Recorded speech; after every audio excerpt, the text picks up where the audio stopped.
UP में बाहुबल और बंदूक की राजनीति पर अब हाई कोर्ट का बड़ा वार होने वाला है। क्या राजा भैया बृजभूषण शरण सिंह और धनंजय सिंह जैसे बाहुबली नेताओं की मुश्किलें बढ़ने वाली हैं? क्या अब सरकार को बताना होगा कि आखिर आपराधिक मामलों में घिरे लोगों को हथियारों के लाइसेंस और सुरक्षा किस आधार पर दी गई है?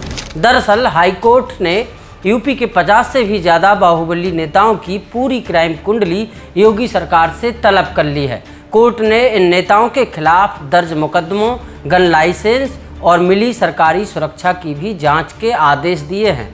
हाईकोर्ट ने इस सख्ती के बाद पूरी राजनीति और प्रशासन दोनों में हलचल तेज हो गई है। इलाहाबाद हाईकोर्ट के जस्टिस विनोद दिवाकर की बेंच ने यूपी सरकार को कड़े निर्देश देते हुए कहा कि प्रदेश के उन सभी बाहुबली नेताओं और आपराधिक छवि वाले लोगों की पूरी जानकारी कोर्ट में पेश की जाए, जिनके पास हथियारों के लाइसेंस हैं या जिन्हें सरकारी सुरक्षा मिली हुई है। कोर्ट ने कहा कि जिला, जोन और थाना स्तर पर यह जानकारी दी जाए कि किन लोगों पर गंभीर मुकदमे दर्ज हैं और बावजूद इसके उन्हें हथियार रखने की अनुमति कैसे दी गई। इस पूरी सूची में राजा भैया बृजभूषण शरण सिंह, धनंजय सिंह समेत 50 से ज़्यादा बाहुबली नेताओं के नाम चर्चाओं में हैं। दरअसल यह पूरा मामला संत कबीर नगर के रहने वाले जयशंकर उर्फ बैरिस्टर की याचिका से जुड़ा हुआ है। याचिका में आरोप लगाया गया कि प्रदेश में गन लाइसेंस जारी करने के नियमों की अनदेखी की जा रही है और आपराधिक मामलों में घिरे लोगों को भी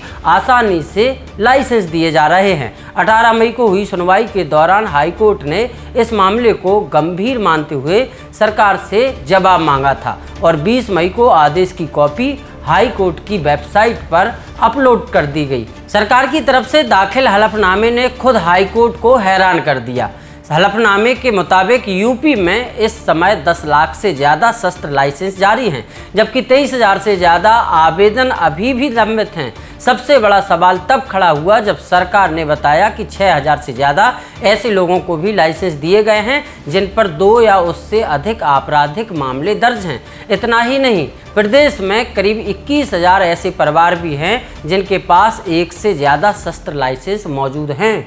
हाईकोर्ट ने गृह विभाग के अधिकारियों को फटकार लगाते हुए 26 मई तक पूरी जांच रिपोर्ट दाखिल करने का आदेश दिया है। हाईकोर्ट ने साफ कहा है कि गृह विभाग के जॉइंट सेक्रेटरी हलफनामे के साथ संबंधित जिलों के पुलिस कप्तानों और कमिश्नरेट अधिकारियों की लिखित जिम्मेदारी भी पेश करेंगे, यानी कि अगर किसी स्तर पर जानकारी छिपाई गई तो उसकी जिम्मेदारी सीधे संबंधित अधिकारियों की मानी जाएगी। हाईकोर्ट ने सुनवाई के दौरान हाईकोर्ट ने हथियारों के खुले प्रदर्शन और बाहुबल की संस्कृति पर भी कड़ी टिप्पणी की है। जस्टिस विनोद दिवाकर की बेंच ने कहा कि हथियार भले ही सुरक्षा और शक्ति का प्रतीक बताए जाते हों, लेकिन जब उनका इस्तेमाल डर और दबदबा बनाने के लिए होने लगे तो समाज में भय और असुरक्षा का माहौल पैदा होता है। कोर्ट ने कहा कि ऐसा समाज जहां हथियारों के दम पर ताकत दिखाई जाए, वहां आम लोगों का कानून और सुरक्षा व्यवस्था से भरोसा कमज़ोर पड़ने लगता है। अब इस मामले ने यूपी की राजनीति में भी हलचल बढ़ा दी है, क्योंकि सवाल सिर्फ गन लाइसेंस का नहीं है बल्कि उस सिस्टम का भी है जहां आपराधिक मामलों में घिरे लोगों को सुरक्षा, हथियार और प्रभाव तीनों मिलते रहे हैं। ऐसे में हाईकोर्ट की यह सख्ती आने वाले दिनों में कई बड़े नामों की मुश्किलें बढ़ा सकती है।